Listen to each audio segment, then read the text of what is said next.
I've always liked mornings. Not the chaotic, alarm-blaring kind where you spill coffee on your shirt and trip over the cat on your way out the door. No, I mean the quiet ones, the kind where the world hasn't woken up yet, and all you hear is the soft hum of a distant lawnmower or the chirp of some bird that's probably late for its own meeting. That's my time. I shuffle out to the front yard in my slippers, cup of coffee in hand, steam curling up like it's trying to escape the mug. The air's cool, the grass is patchy, and my little slice of suburbia feels like it's mine alone. No neighbors yelling, no dogs barking, just me and the faint smell of whatever's growing or dying in my sad little flower bed. My house isn't much to brag about. It's one of those single-story jobs with faded beige siding and a roof that's one bad storm away from needing a full replacement. The front yard's a mess, half grass, half dirt, with a rusty barbecue grill shoved in the corner from the one time I tried to host a cookout 3 years ago. The only thing I've managed to keep alive is a single tomato plant out back, and even that's more of a survivor than a success. I don't have a fancy sprinkler system or one of those robot lawnmowers you see in ads. Just a plain green hose coiled up by the spigot, the kind you buy for $10 at the hardware store and forget about until it springs a leak. It's not a glamorous life, but it's mine, and I like it that way. So you can imagine my confusion 3 weeks ago when I stepped outside, coffee in hand, and found my yard looking like it had spent the night in a rainforest. The grass wasn't just damp, it was soaked, squishing under my slippers like a sponge. Puddles dotted the lawn, reflecting the gray morning sky, and the dirt patches had turned into a muddy soup that sucked at my toes. I stood there, blinking, steam still rising from my mug, trying to figure out what I was looking at. It hadn't rained. The forecast had been dry all week. I checked because I'd been meaning to water that tomato plant and kept putting it off. But here I was, staring at a swamp where my yard used to be. I took a sip of coffee, mostly to buy myself a second to think. Maybe a pipe burst?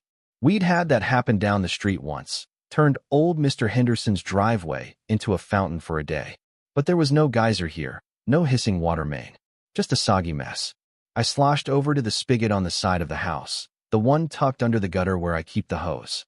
The ground around it was even wetter, like someone had hosted a kiddie pool party and forgotten to invite me.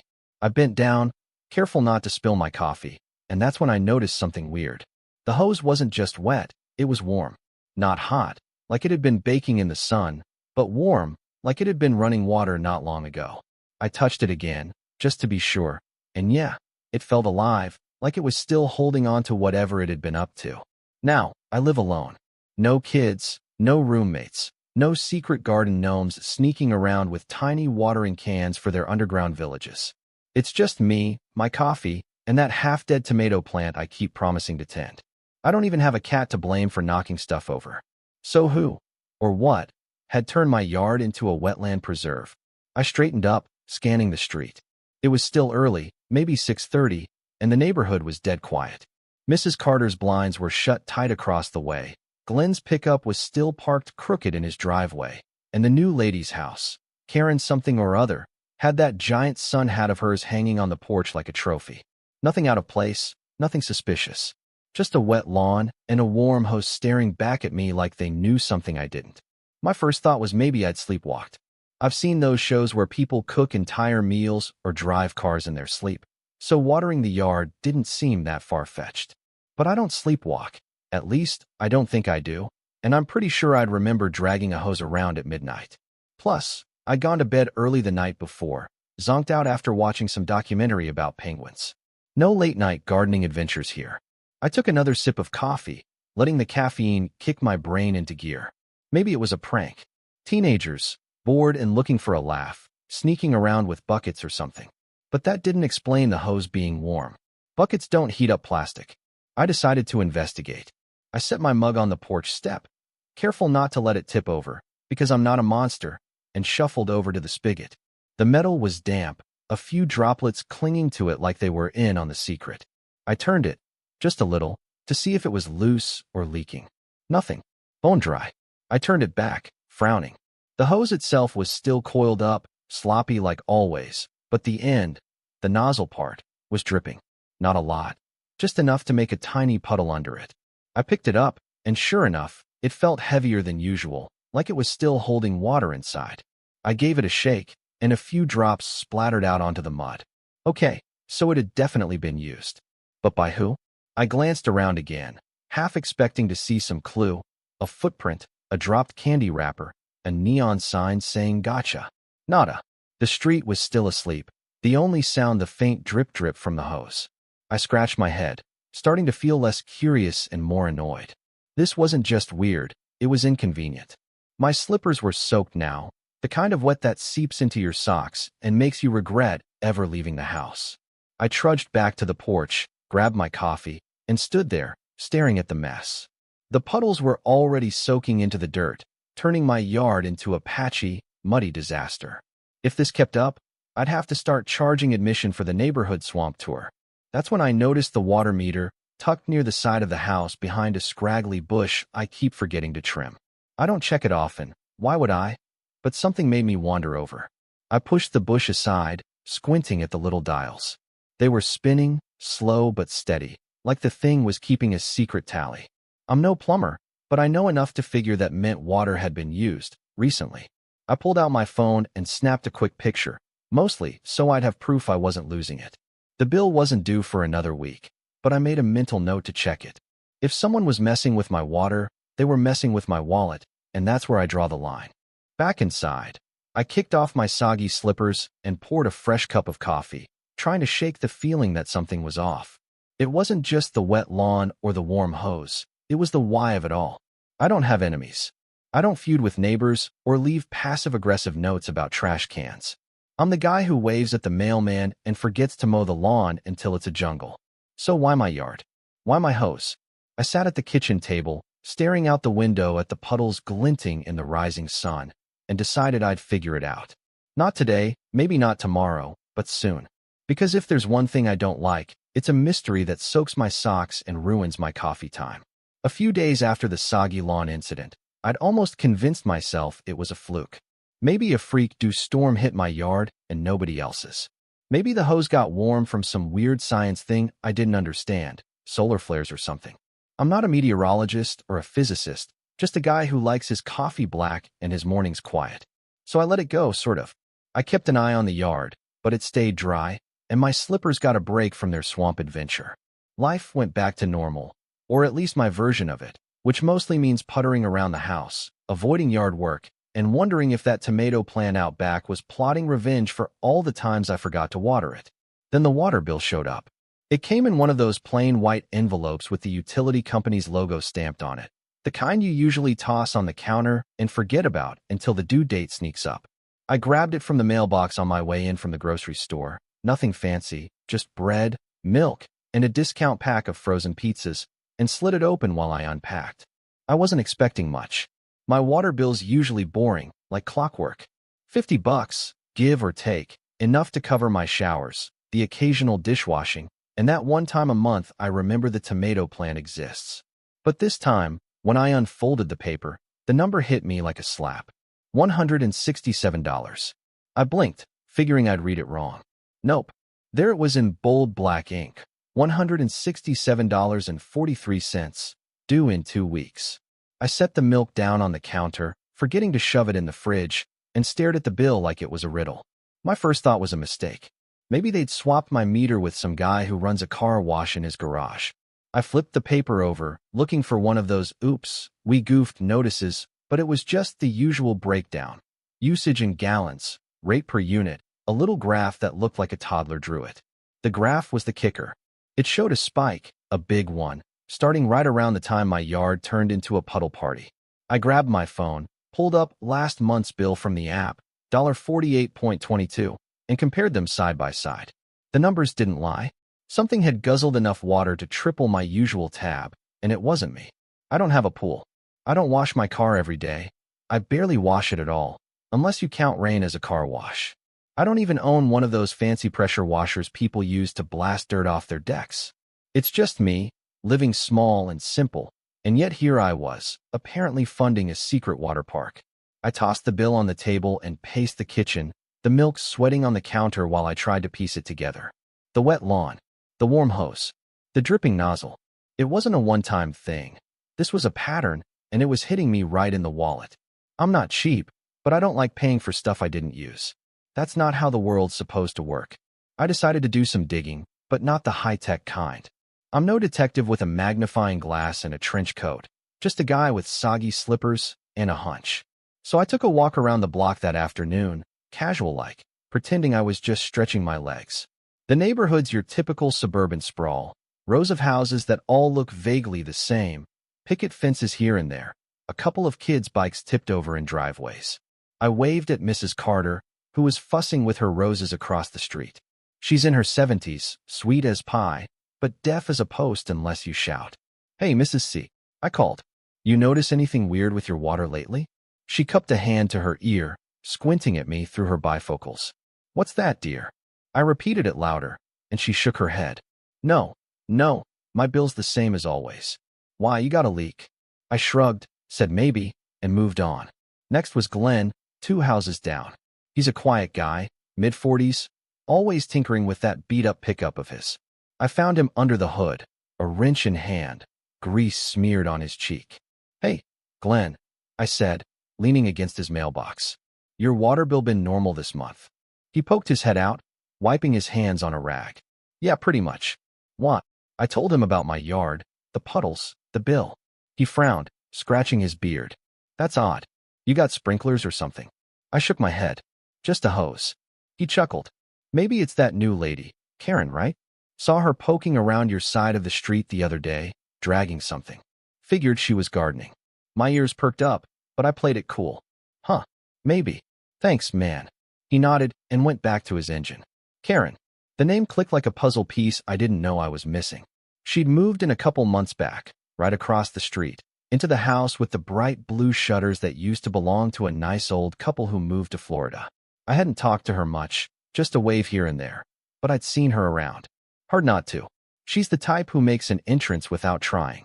Loud floral blouses that look like they're screaming for attention, a sun hat so big it could double as a beach umbrella, and this clipboard she carries like it's her royal scepter. She'd been on a tear since day one, knocking on doors, introducing herself with a smile that didn't reach her eyes, and handing out friendly suggestions like she owned the place. I'd heard she'd already complained to the HOA about Mrs. Carter's roses being too thorny, and told Glenn his truck was an eyesore. The woman had a knack for stirring the pot, and now Glenn's offhand comment had me wondering if she was stirring something else, namely, my water supply. Back home, I grabbed the bill again, staring at that $167.43 like it was taunting me. I pulled up the water meter picture from my phone, zooming in on those spinning dials. Then I went outside, coffee long forgotten, and checked the meter again. Still ticking, slow but steady, even though I hadn't turned a faucet all day. I stood there, hands on my hips, the afternoon sun beating down on my neck. Karen's house loomed across the street, quiet for once. No clipboard, no hat, just those blue shutters glaring back at me. Could she really be the one?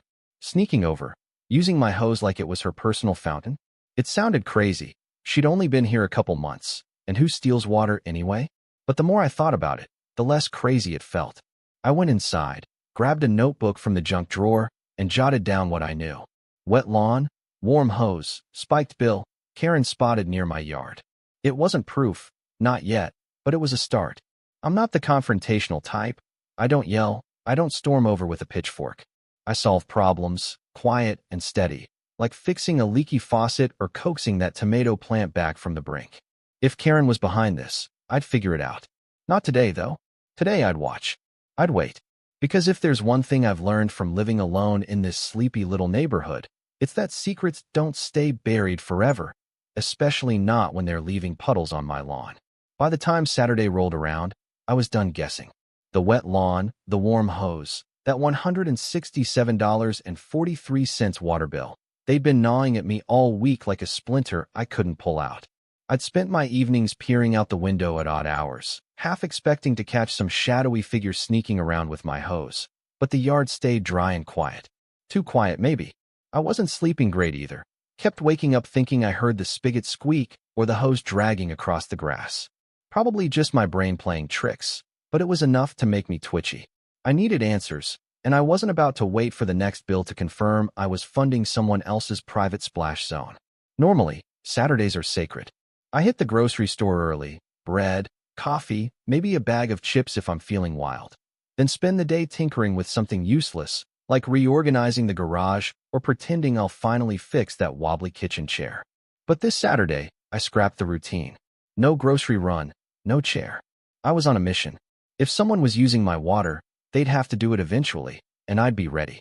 I brewed a double batch of coffee, grabbed my notebook, and set up camp by the living room window. The blinds were cracked just enough to see the spigot without being obvious. No point in scaring off the culprit before I had proof. I wasn't sure what I expected. A rogue landscaper? A thirsty raccoon with opposable thumbs? Karen with her clipboard and that ridiculous sun hat? I'd find out soon enough. The morning dragged. I sat there, sipping coffee that went cold faster than I could drink it, scribbling nonsense in my notebook to stay awake. Doodles of hoses and little stick figure Karens with devil horns. The street was lazy, same as always. Mrs. Carter shuffled out to check her mailbox, moving like she had all year to get there. Glenn's pickup rumbled to life for 10 minutes before he killed the engine and went back inside, probably to argue with it later. A kid on a scooter zipped by, nearly wiping out on the curb. Normal stuff. My yard stayed dry, the hose coiled up by the spigot like it was mocking me. I was starting to think I'd wasted my day when it happened. Right around 10:15, just as the sun climbed high enough to make the puddles from last time a distant memory. I heard it before I saw it. A faint squeak, metal on metal, the sound of the spigot turning. My head snapped up so fast I nearly spilled the coffee mug on my lap. Through the blinds, I saw her, Karen, in all her glory. She strutted across the street like she owned it, floral blouse flapping in the breeze, that sun hat perched on her head like a crown. No clipboard this time, but her hands weren't empty.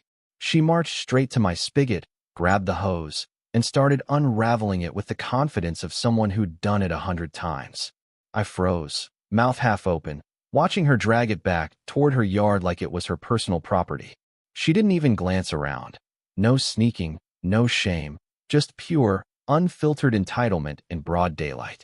I leaned closer to the window, nose practically pressed against the glass, as she hooked the hose up to a portable pressure washer parked on her driveway.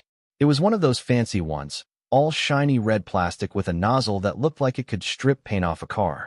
She fiddled with it for a second, then turned the spigot full blast. Water shot out, my water, spraying her front porch in wide, lazy arcs. She aimed it at the railing, the steps, even the welcome mat that said "Bless this mess" in curly script. She was cleaning, full-on scrubbing down her house like it was spring cleaning day, and I was footing the bill. I sat there, dumbfounded, coffee forgotten, as she worked her way across the porch, humming some tune I couldn't hear but could imagine was obnoxiously cheerful. Then she saw me. I must have shifted the blinds or something, because her head snapped up and those sharp little eyes locked onto mine through the window. For half a second, I thought she'd dropped the hose and bolt, caught in the act. Nope. She grinned, big, toothy, fake as a plastic flower, and waved at me like we were old pals. "Hope you don't mind," she shouted over the hiss of the water. "Just a quick rinse." Before I could even process that, she turned back to her porch, blasting away at a spot that didn't even look dirty. A quick rinse. Like she was borrowing a cup of sugar, not hijacking my water supply for a full-on spa day. I didn't know whether to laugh or scream. My hands gripped the mug so tight I thought it might crack, but I didn't move. Not yet. I just watched, letting it sink in. This wasn't a prank or a glitch or a raccoon with a hose fetish. It was Karen, plain as day, stealing my water like it was her God-given right. The nerve of it, the sheer, shameless nerve, lit something in me. Not anger, not exactly. More like a slow burn, a mix of disbelief and the kind of irritation you feel when someone cuts in line and then brags about it. I set the mug down, grabbed my phone, and snapped a blurry picture through the blinds. It wasn't great. Half her hat was cut off, but it was evidence. Proof I wasn't imagining this. She finished up maybe 10 minutes later, spraying down her porch chairs for good measure before shutting off the spigot. She coiled the hose back up, sloppier than I'd left it, naturally, and strutted back to her house, pressure washer in tow. I waited until she was inside, then bolted out to check the damage. The yard wasn't soaked this time, but the grass near the spigot was damp, and the hose was warm again, heavier than it should have been. I stood there, hands on my hips, staring at her house across the street. Those blue shutters looked smug now, like they were in on the scam. I couldn't let it slide. Not after that. So I marched over, still in my Saturday sweatpants, and knocked on her door. She answered quick, sun hat off, hair pinned up like she'd just stepped out of a magazine shoot. "Oh, hi," she chirped, like I'd popped by for tea. "What's up?" I kept it calm, barely. "Hey, Karen, I saw you using my hose. Mind not doing that? It's kind of spiking my bill." She laughed, a sharp little bark, and waved a hand. "Oh, that. Your hose has way better pressure than mine. I figured you wouldn't mind. Neighbors share, right?" She tilted her head, smiling that fake smile again. "Anyway, it's just water. No big deal." I opened my mouth to argue, but she was already shutting the door. "See you around," she called. And then it was just me and her, bless this mess, Matt, staring at each other. I walked back home, jaw tight, the slow burn turning into something hotter. No big deal. Tell that to my wallet. I sat down at the kitchen table, pulled out my notebook, and added a new line. "Karen, hose thief. Caught on camera." This wasn't over. Not by a long shot. She'd waved at me like it was nothing, but she'd just started something she didn't even know yet. After catching Karen with my hose, I wasn't about to let it slide. That wave and just a quick rinse line kept replaying in my head, like a bad jingle you can't shake. She'd turned my water into her personal playground, and I was done being the nice guy who waves back while his bill climbs higher than a kite. I'm not the type to bang on doors or start shouting matches. Never have been. I fix things quiet and practical, like patching a hole in the wall or rigging a fan when the AC quits. So I figured I'd fix this too, starting with something simple. If Karen wanted my hose, I'd make sure she couldn't get it. Monday morning, I hit the hardware store. It's a little place a few blocks over, smells like sawdust and motor oil, run by a guy named Pete who's got a beard like a wizard and advice for everything. I wandered the aisles, past shiny tools I'd never use and bins of screws I'd lose the second I got home, until I found it. A hose lock. Nothing fancy, just a cheap metal clamp that bolts over the spigot, with a padlock to keep it shut. $10, plus a $5 lock from the clearance rack. I showed it to Pete at the counter. "Think this'll stop someone from using my hose?" I asked. He scratched his beard, eyeing it like it was a science project. "Depends on how determined they are. Bolt cutters will take it off, but most folks won't bother." I nodded. Karen didn't strike me as the bolt cutter type, too busy with her clipboard and sun hat. I paid and headed home, feeling like I'd just bought peace of mind. That afternoon, I installed it. Took me 10 minutes, mostly because I dropped the screwdriver twice and had to fish it out of the muddy patch by the spigot. The lock clicked into place, snug and solid, the hose coiled up beside it like a dog on a leash. I stepped back, hands on my hips, and gave it a nod. "Try stealing that now," I muttered, half to myself, half to Karen's house across the street. Those blue shutters stared back, silent but smug. I went inside, brewed a fresh coffee, and figured that was that. Problem solved. No more puddles, no more warm hose, no more $167 surprises. I even slept better that night, the kind of sleep where you don't wake up wondering if your yard's turned into a swamp again. Tuesday morning, I was wrong. I stepped outside, coffee in hand, ready to enjoy my victory lap, and stopped dead. The lock was gone.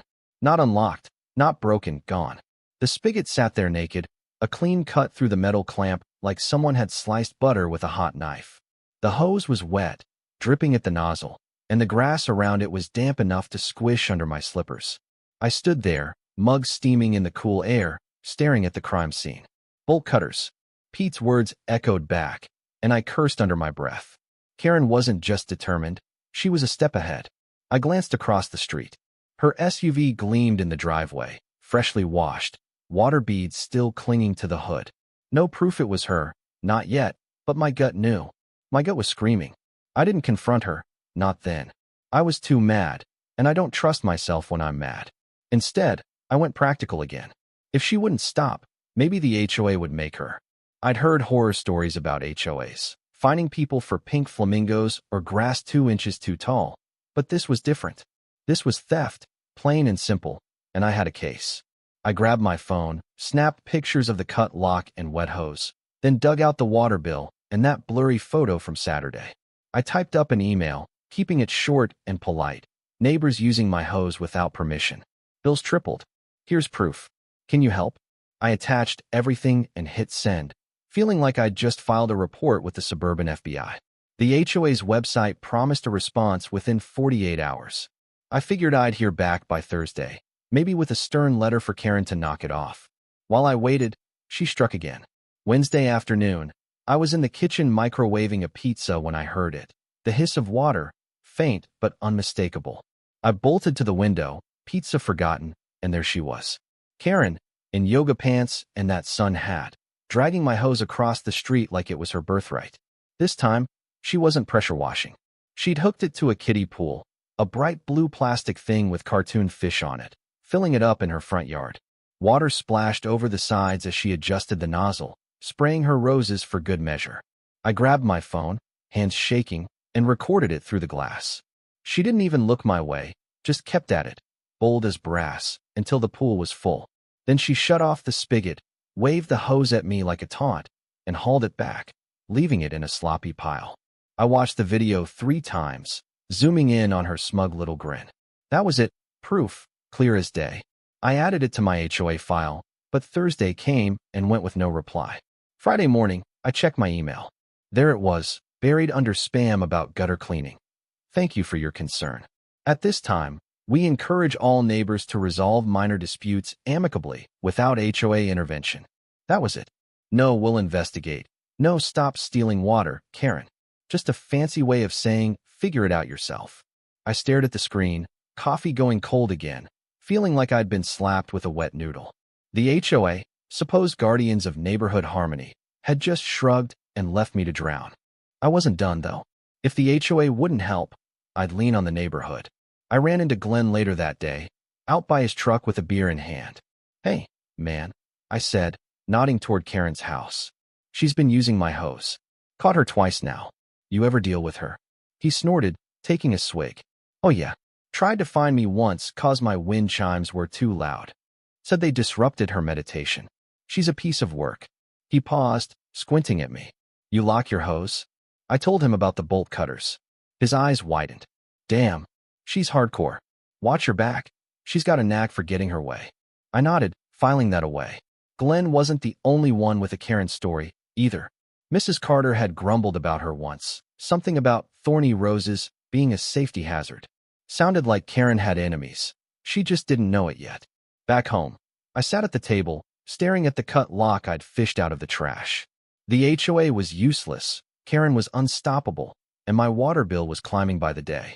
I wasn't yelling yet. I don't yell, but I was close. That video of her with the kiddie pool burned in my mind, her little wave like a middle finger. She thought she'd won, thought I'd roll over. She didn't know me. I don't escalate, I solve. And I was about to solve this, one way or another. The lock was gone, the HOA was a bust, but I had a phone full of footage and a head full of ideas. Karen wanted water? She'd get it, just not the way she expected.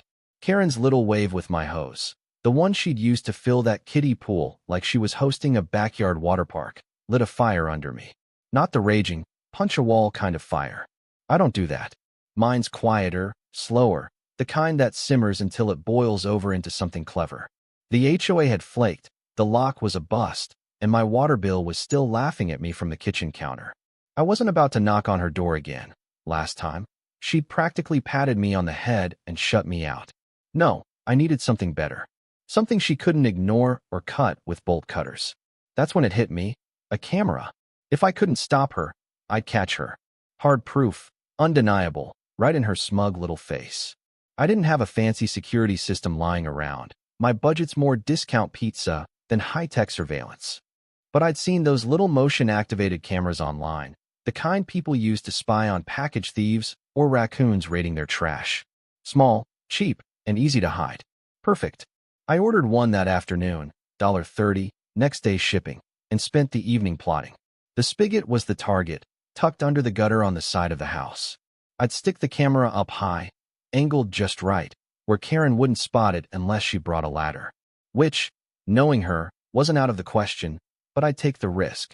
It showed up the next day, a tiny black box no bigger than a deck of cards, with a sticky mount and a battery that promised 2 weeks of juice. I waited until dusk, less chance of nosy neighbors asking questions, then grabbed a stepladder from the garage. The thing was rickety, wobbling under me like it resented being used, but I made it work. I stuck the camera under the gutter, hidden in the shadow of the overhang, lens pointed at the spigot and hose. I synced it to my phone with an app that beeped every time it caught motion, then tested it. I turned the spigot on, waved the hose around like a lunatic, and checked the footage. Crystal clear, me in my sweatpants, flailing like an idiot, time-stamped and all. Good enough. I coiled the hose back up, left it tempting by the spigot, and went inside. Trap set. For 2 days, nothing. The app stayed quiet. No beeps, no blurry raccoons or sneaky Karens. I started to think she'd gotten bored. Maybe she'd found someone else's hose to steal, or her kiddie pool had sprung a leak. I kept busy, trimming the tomato plant. It glared at me like I owed it an apology, and avoiding the water bill still mocking me on the table. Then, early Friday morning, 5:47 a.m., according to the app, my phone buzzed. I jolted awake, fumbling for it in the dark, heart pounding like I'd caught a burglar. The screen glowed with a notification, motion detected. I opened the app, and there she was. Karen, in all her pre-dawn glory, creeping into my yard like a cartoon villain. No sun hat this time, just a hoodie and those loud floral leggings she wore like a uniform. The footage was sharp, even in the dim light, catching every move. She glanced around, finally showing a shred of guilt, maybe, then grabbed the hose and dragged it across the street. I switched to live view, holding my breath as she hooked it to her spigot. First, she watered her roses, spraying them like they'd personally offended her. Then she hauled out that kiddie pool again, filling it to the brim until water sloshed over the cartoon fish. But she didn't stop there. Oh no. She grabbed a bucket, filled it, and started washing her yappy little terrier, who yipped and splashed like it was auditioning for a dog shampoo ad. A full Karen production, all before the sun was even up, and every drop was mine. I watched, jaw on the floor, as she finished up, dumping the soapy bucket water on her driveway, shutting off the spigot, and tossing my hose back in a sloppy heap. She even smirked, a quick flash of teeth caught on camera, before disappearing inside. The app saved it all, 6 minutes of pure, entitled chaos. I played it back 3 times, zooming in on that smirk, feeling a mix of fury and triumph. I had her. Not just a blurry wave or a hunch. Undeniable, timestamped proof. She couldn't talk her way out of this one, not with her dog's sudsy fur and that pool glinting in the dawn light. I didn't confront her, not yet. I had a better idea. I trimmed the video down to the juiciest bits, roses, pool, dog, and posted it to the neighborhood Facebook group. Title: Neighbor steals my water every morning. No names, no accusations, just the footage and a line. Anyone else dealing with this? I hit post, leaned back, and waited. Within an hour, the comments exploded. Mrs. Carter's daughter typed, "Is that Karen? She told my mom her roses were a hazard." Glenn chimed in, "Same one who hates my wind chimes. Get a motion sprinkler, spray her back." Someone else posted a laughing emoji, and this is wild.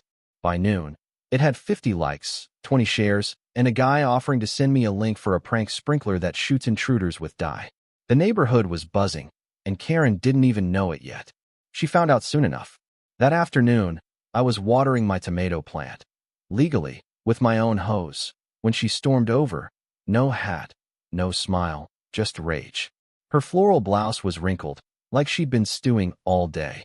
"You think you're clever?" she snapped, arms crossed so tight I thought she'd pop a button. "Posting that video, violating my privacy, ruining my reputation?" I kept watering, calm as I could. "You're on my property, using my water.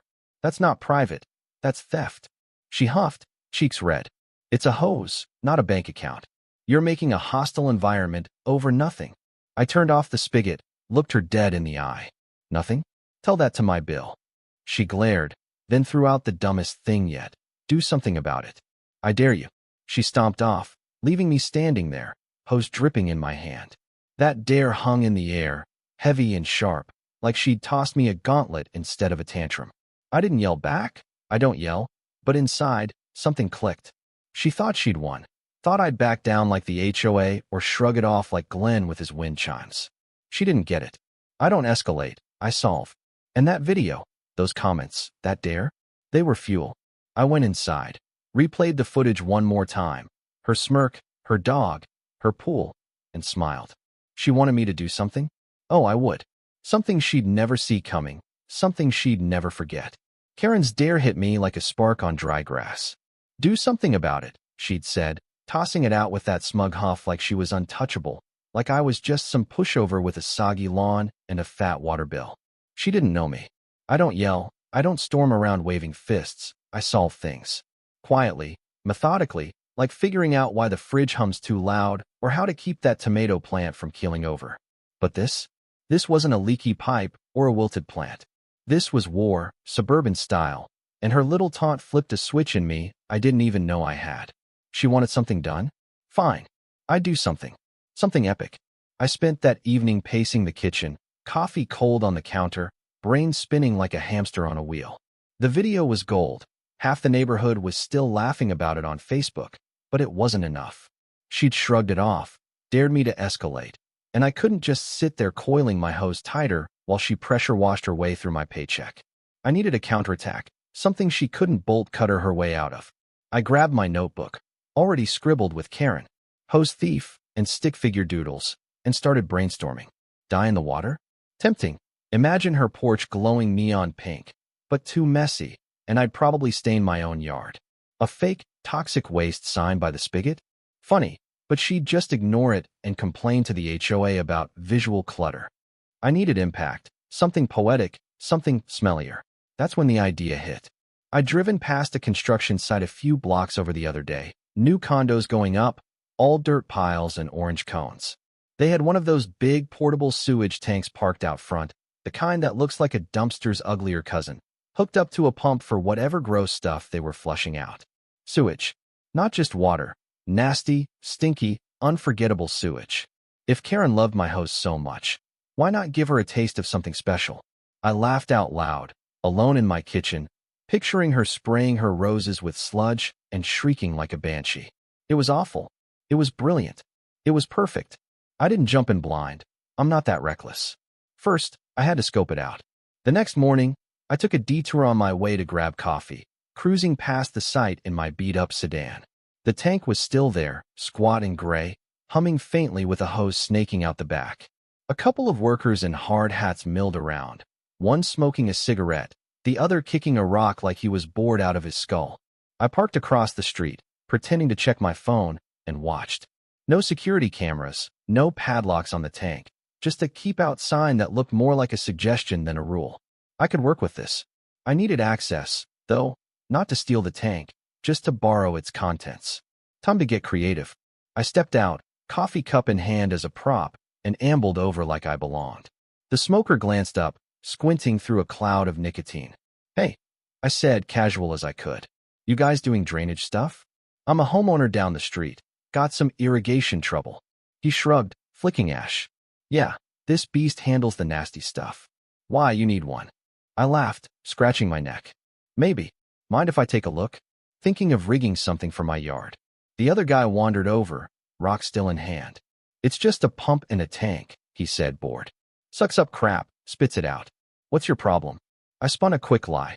Something about a flooded basement and testing flows. They didn't care much, just nodded like I was wasting their smoke break. I slipped the smoker a crumpled $20, keeping it low-key. For your trouble. Just need one night to mess with it. He pocketed it, grinning. Long as you don't break the pump, I don't give a damn. Jackpot. Back home, I got to work. I dug through the garage, past the ladder, a box of old Christmas lights, and a tire pump I'd forgotten I owned, until I found what I needed. A spare hose, some duct tape, and a rusty wrench. The plan was simple but genius. I'd run a second line from the spigot, bury it shallow under the grass, and connect it to the sewage tank a block away. A little adapter I'd rig up would let me switch between clean water and the good stuff. Karen wouldn't know until it was too late. The main hose would look normal, coiled and innocent, but when she turned it on, surprise. I spent the afternoon tinkering, twisting the wrench until my hands ached, taping joints so they wouldn't leak. By nightfall, I had it. A Frankenstein setup, ugly but functional, hidden under a thin layer of dirt and some strategically placed rocks. I couldn't test it live, not yet. Dragging a sewage line across the neighborhood at midnight would raise too many eyebrows, even for me. So I improvised. I hooked the spare hose to a bucket in the backyard, filled it with a mix of muddy water and some leftover fertilizer from the garage. Stinky, but not toxic. I flipped the switch on my adapter, turned the spigot, and held my breath. A gurgle, a sputter, then a jet of brown muck shot out, splattering the bucket and kicking up a smell like a swamp on a bad day. I gagged, waving it off, but grinned through it. It worked. The real stuff would be worse. Way worse, and Karen wouldn't see it coming. I shut it down, rinsed the hose with clean water, and dragged everything back inside, the stench lingering on my shoes like a trophy. Lying in bed that night, I couldn't sleep. Not from nerves, but excitement. The camera was still up, the app ready to beep when she struck again. The hose sat by the spigot, a baited trap, looking normal as ever. I pictured her grabbing it, hooking it to her pressure washer or that stupid pool, turning the knob with that smirk of hers. Then, bam, sewage city. Roses ruined, porch trashed, dog howling. Part of me felt a twinge of guilt. Only a twinge. She'd dared me, after all. She'd stolen my water, cut my lock, laughed in my face. This wasn't just revenge. It was justice, served cold and stinky. I closed my eyes, still smiling, and drifted off to the sound of imaginary screams. Tomorrow, or the next day, whenever she took the bait, I'd be ready. Karen wanted water? She was about to get the ride of her life. The trap was set, and I was buzzing like a kid on Christmas Eve. Not the jittery, nervous kind of buzz, more the quiet thrill of knowing something big was coming, something I'd built with my own hands and a little borrowed sewage. I'd spent the night before double-checking everything. The adapter was snug, the spare hose buried under a thin layer of dirt, snaking through backyards and bushes to the construction site a block away. I'd even sweet-talked the smoker again. Another $10 to keep the tank's pump unplugged overnight, just in case. The main hose sat coiled by the spigot, looking innocent as ever, a perfect lure for Karen's sticky fingers. All I had to do was wait. She'd strike again. She couldn't help herself, and when she did, I'd have front-row seats via the camera app. I didn't sleep much. Kept checking my phone, half expecting the app to beep at 3 a.m. with her sneaking around in that sun hat like a floral ninja. Nothing. Dawn came, gray and quiet, and I dragged myself out of bed, coffee in hand, ready to play the long game. I parked by the window again, blinds cracked, app open on my lap. The neighborhood woke up slow, Mrs. Carter shuffling to her roses, Glenn's truck coughing to life, then dying again. My yard stayed dry, the hose untouched, mocking me with its stillness. I started to wonder if she'd gotten wind of the video, if she'd backed off. Then, at 10:32 a.m., the app buzzed. Motion detected. My heart jumped. Showtime. I opened the live feed, and there she was, Karen, bold as ever, strutting into my yard like she owned it. No hoodie this time, just yoga pants, a loud pink tank top, and a grin that said she thought she'd won. She didn't even glance at the camera. I'd hidden it too well. She grabbed the hose, dragged it across the street, and hooked it to a new toy. A fancy rotating sprinkler, the kind that spins in wide circles and costs more than my monthly grocery bill. She plopped it dead center on her lawn, aimed the spigot, and turned it on full blast. I held my breath, fingers hovering over the adapter switch I'd rigged to my phone. One tap, and the clean water would flip to sewage. I waited, just a second, to make sure she was committed. Water sprayed out, clear at first, luring her in. She adjusted the sprinkler, smug as ever. I tapped the switch. It wasn't instant. There was a gurgle, a weird hiccup in the hose, like it was clearing its throat. Karen tilted her head, confused, stepping closer. Then it hit. Bam! A thick, dark jet of sewage blasted out, spinning wild with the sprinkler's rotation.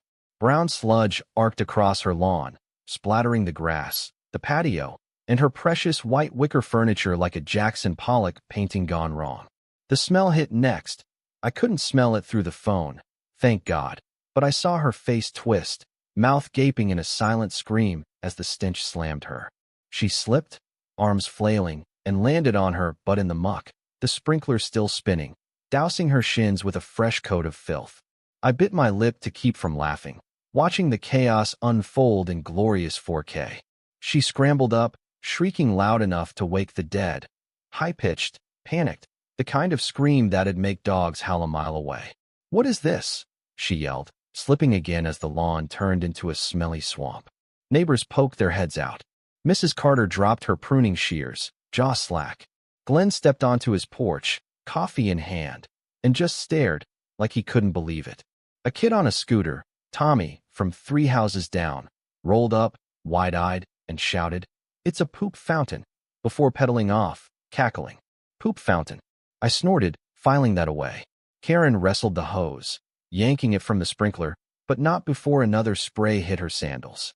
She was covered. Hair, legs, that pink tank top, now a soggy mess. Coughing and gagging as she stumbled to the spigot and shut it off. I leaned back, sipping my coffee, savoring every second on the screen.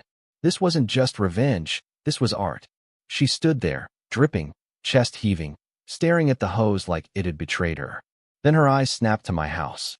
I ducked, instinct, but she was already storming over, sandals squelching, leaving a trail of sludge on the pavement. She banged on my door, hard enough to rattle the frame. I took a deep breath, set the mug down, and answered, casual as I could. She reeked. Oh man, she reeked, like a landfill on a hot day. "You," she sputtered, pointing a muddy finger. "You did this. This is assault, biohazard. I'll sue you into next year." Her voice cracked, half rage, half sob, her hair plastered to her face. I leaned on the doorframe, keeping my cool. "You dared me to do something," I said, shrugging. "So I did. You've been stealing my water for weeks. Figured I'd share something else." Her face went red, then green, then red again, like a traffic light on the fritz. "This isn't over," she hissed, stomping off, slipping once more on her own lawn. I waved, all friendly-like. "Tell the HOA the water wasn't stolen this time." She didn't look back, just disappeared inside, leaving her sprinkler spinning in the muck like a sad little trophy. I closed the door, grinning so wide my cheeks hurt. The app was still recording, neighbors gawking, Glenn shaking his head with a smirk, Tommy circling back on his scooter yelling "poop fountain" again. I saved the footage, every glorious minute, and sank onto the couch. The street was alive now, laughter, gasps, someone across the way filming with their phone. Karen's perfect little kingdom was a stinking wreck, and she'd done it to herself. I didn't feel bad, not one bit. She'd waved that hose at me, dared me, thought she could keep taking. Now she'd learn, mess with my water, get the sewer. Later, I checked the camera again. Her lawn chairs were brown, her roses drooping, her porch a disaster. The smell must have been biblical. I saw Mrs. Carter crack a window, then slam it shut fast. Glenn wandered over, still holding his coffee, and gave me a thumbs up through the blinds. "Nice one," he mouthed. I nodded back. The kid's "poop fountain" line stuck with me, a perfect title for the chaos. Karen thought she'd won with her bolt cutters and her HOA shrugs. She was wrong. This was my yard, my hose, my rules. And I wasn't done, not yet. She'd threatened lawsuits, sure, but I had the video, the neighbors, and a sewer tank on my side. Game on. The high from the sewage showdown didn't last long. I'd spent the rest of that day replaying the footage, Karen slipping in the muck, the poop fountain spinning like a filthy ballerina, Tommy's cackle echoing down the street. It was a masterpiece, a petty little symphony of justice, and I'd watched it with coffee in hand, grinning like I'd won the lottery. The neighbors were still buzzing. Glenn's thumbs up lingered in my mind, and I'd caught Mrs. Carter shaking her head through her window, half horrified, half amused. I figured Karen would slink off, lick her wounds, maybe hose herself down with her own water for once. I underestimated her. She wasn't the type to retreat, she was the type to double down, and she came back swinging. It started 3 days later. I was in the backyard, giving my tomato plant some long overdue love, clipping dead leaves, whispering apologies for neglecting it, when the mailman stuffed an envelope through the slot. Not the usual bills or junk flyers. This one was thick, official, with the HOA's logo stamped in the corner like a wax seal. I wiped my hands on my jeans, grabbed it, and tore it open, expecting maybe a "hey, good job" note for spicing up the neighborhood. Nope. It was a fine, $700, typed in bold, glaring at me like a slap. The letter was 3 pages long, crammed with words like violation, hazard, and immediate payment required. I sank onto the porch step, coffee forgotten inside, and read it twice to make sure I wasn't hallucinating. On March 19th, 2025, it began, Nice of them to timestamp my revenge. Resident me was observed creating an environmental and health hazard via unauthorized sewage dispersal, impacting the property and well-being of a fellow homeowner. Karen's doing, no doubt. She'd spun the poop fountain into a full-on biohazard crisis, claiming I'd weaponized waste to endanger the community. The fine was for cleanup costs and HOA mediation fees, with a bonus lecture about upholding neighborhood standards.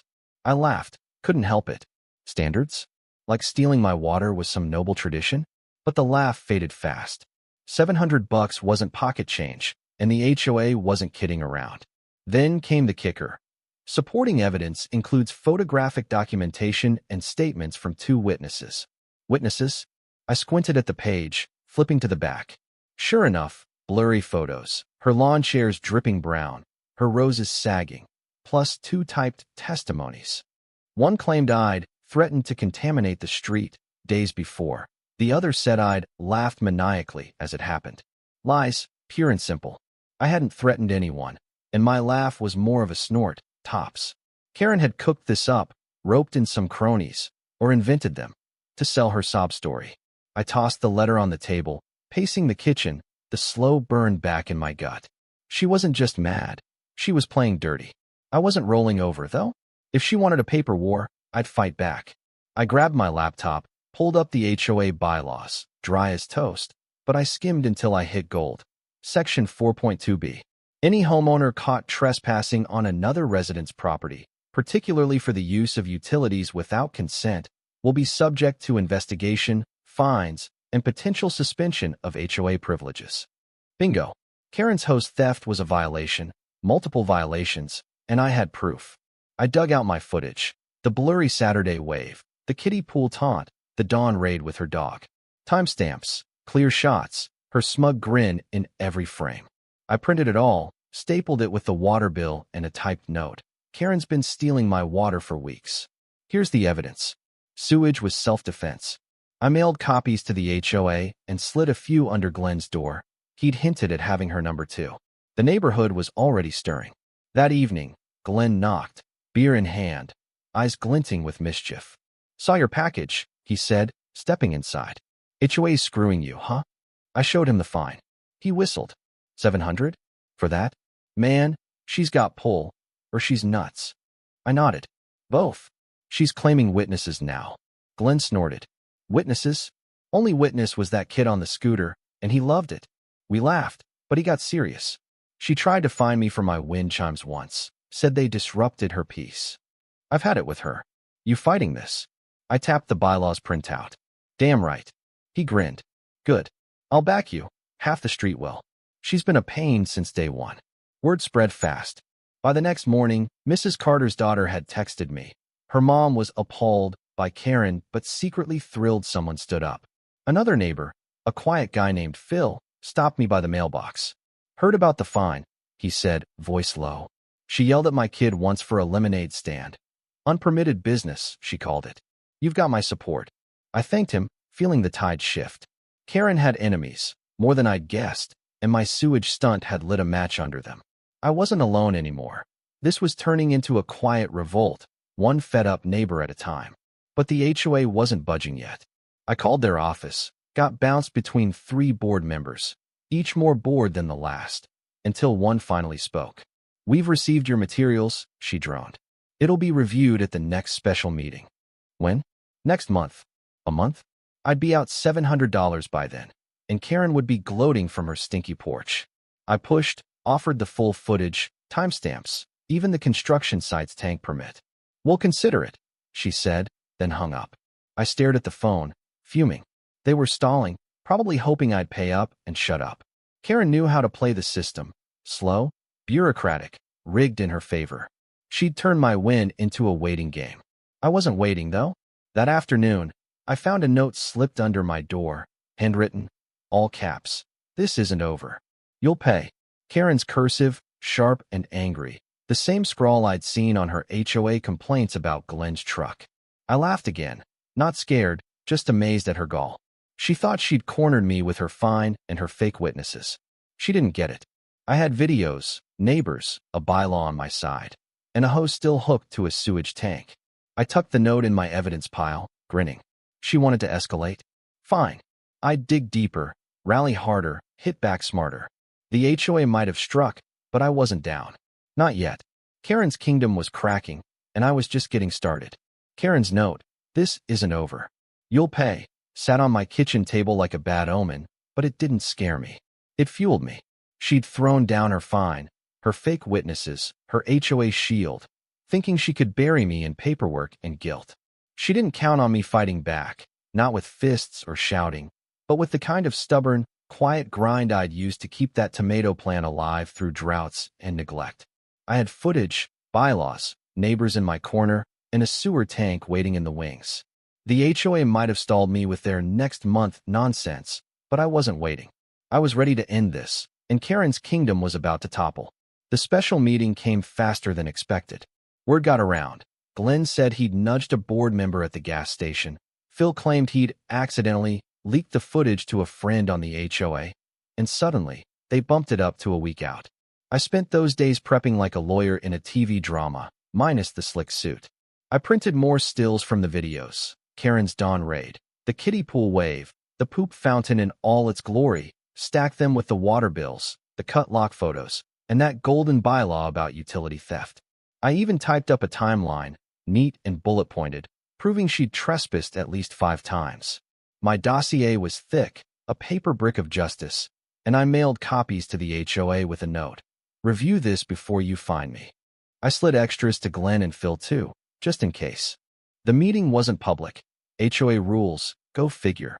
But the street was electric that night. I watched from my window as Karen marched out, dressed like she was headed to court, black blazer, heels clicking, a folder tucked under her arm. She'd brought backup. 2 board members trailed her, one with a clipboard, the other looking like he'd rather be anywhere else. I pictured her inside, waving her blurry photos, spinning tales of biohazards, and maniacal laughter, her fake witnesses' words typed up in fancy font. But I had the truth, time-stamped, filmed, undeniable. Glenn texted me mid-meeting. "Heard she's yelling. Keep cool." I grinned, sipping coffee. Let her yell. Facts don't care about volume. Word trickled out by morning. Phil caught me by the mailbox, eyes gleaming. "They nailed her," he said, voice low like we were spies. "Fined her $600. Trespassing, utility theft, the works. Warned her one more stunt, and she's out of HOA perks." I blinked. Out. He nodded. No pool access, no voting rights, done. The board hadn't apologized to me.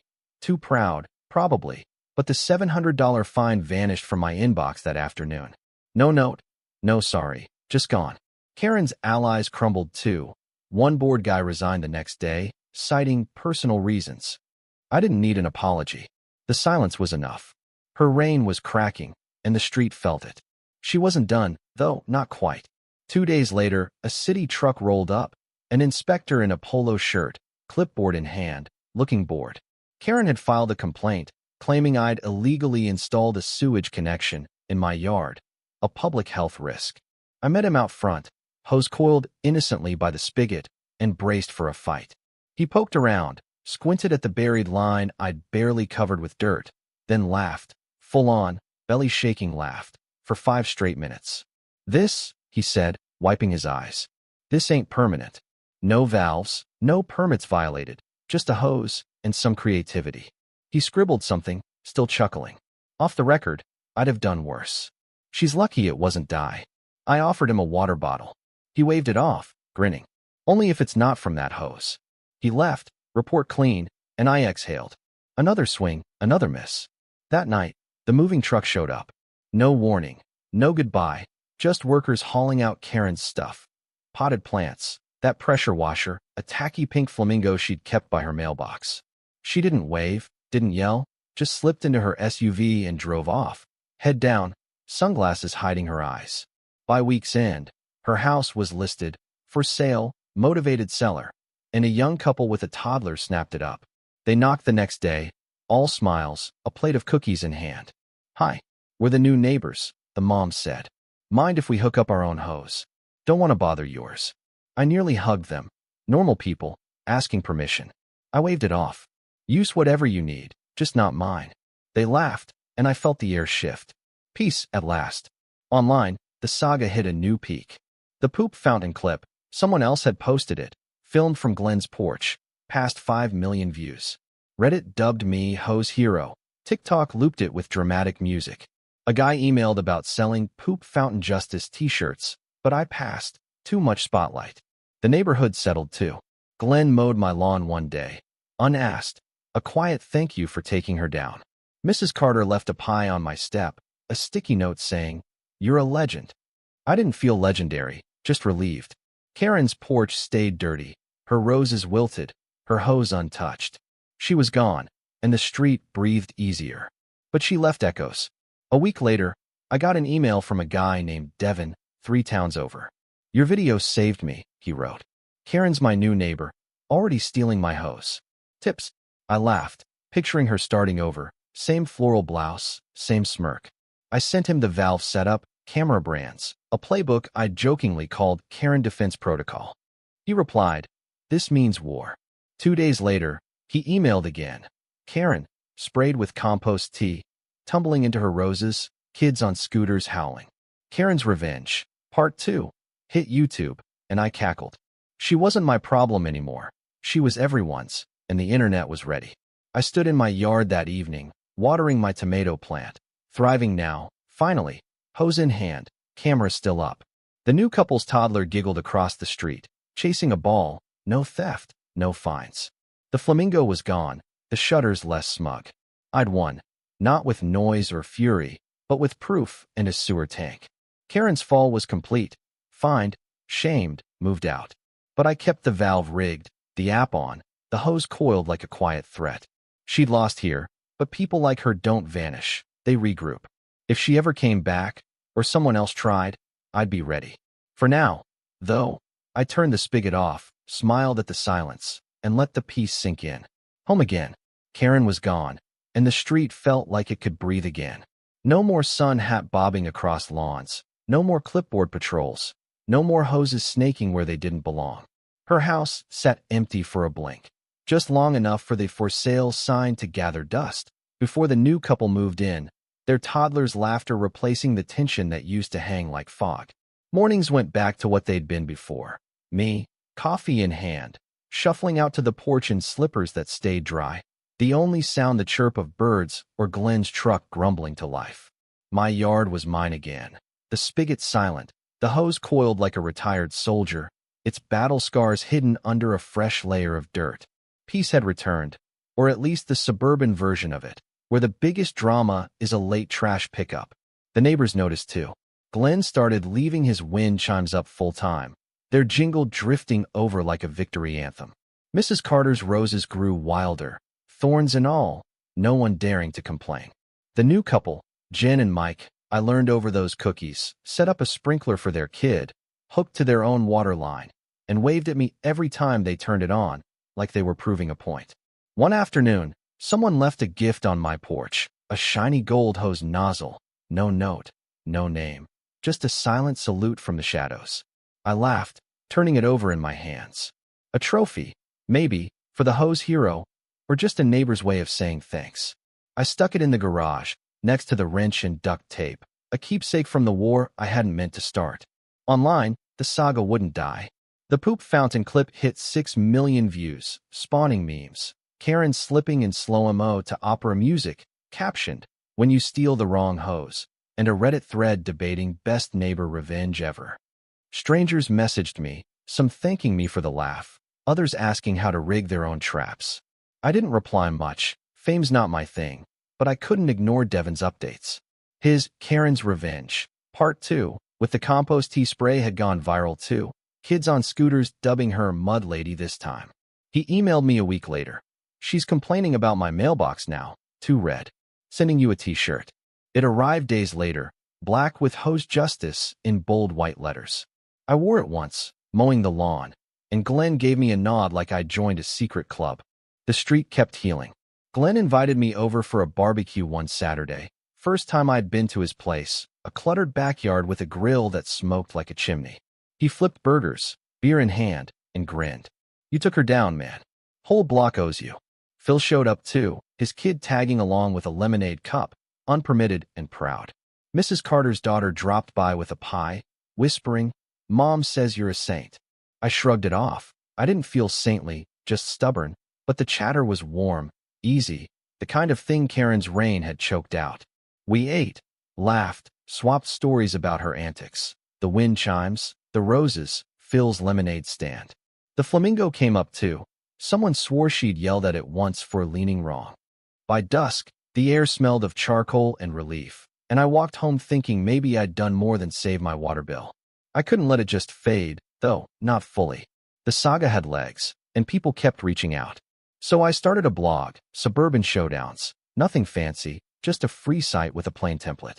I wrote up the whole mess. The wet lawn, the lock, the poop fountain, Karen's fall. No names, just the hose queen, and me as the guy next door. I posted the videos, blurred her face, kept it legal, and added a form for others to send their own tales. Within days, it blew up. A woman in Ohio wrote about her neighbor stealing her Wi-Fi to stream karaoke. A guy in Texas shared how he'd spiked his mailbox with glitter to catch a package thief. Each story was a little rebellion, a middle finger to petty tyrants, and I paired them with tips, cameras, bylaws, creative traps. Readers dubbed it the Karen Playbook, and I ran with it, selling Hose Justice shirts on the side. Not for cash, just to spread the vibe. The best part wasn't the views or the shirts, though. It was quieter. One afternoon, I was out back, trimming hedges that had gotten shaggy during the chaos, when I heard it. Laughter, real and loud, cutting through the stillness. I peeked over the fence. Jen and Mike were chasing their toddler, Lily, through their sprinkler, clean water, their hose, no theft. She squealed, bare feet slapping wet grass, while they dodged sprays, grinning like kids themselves.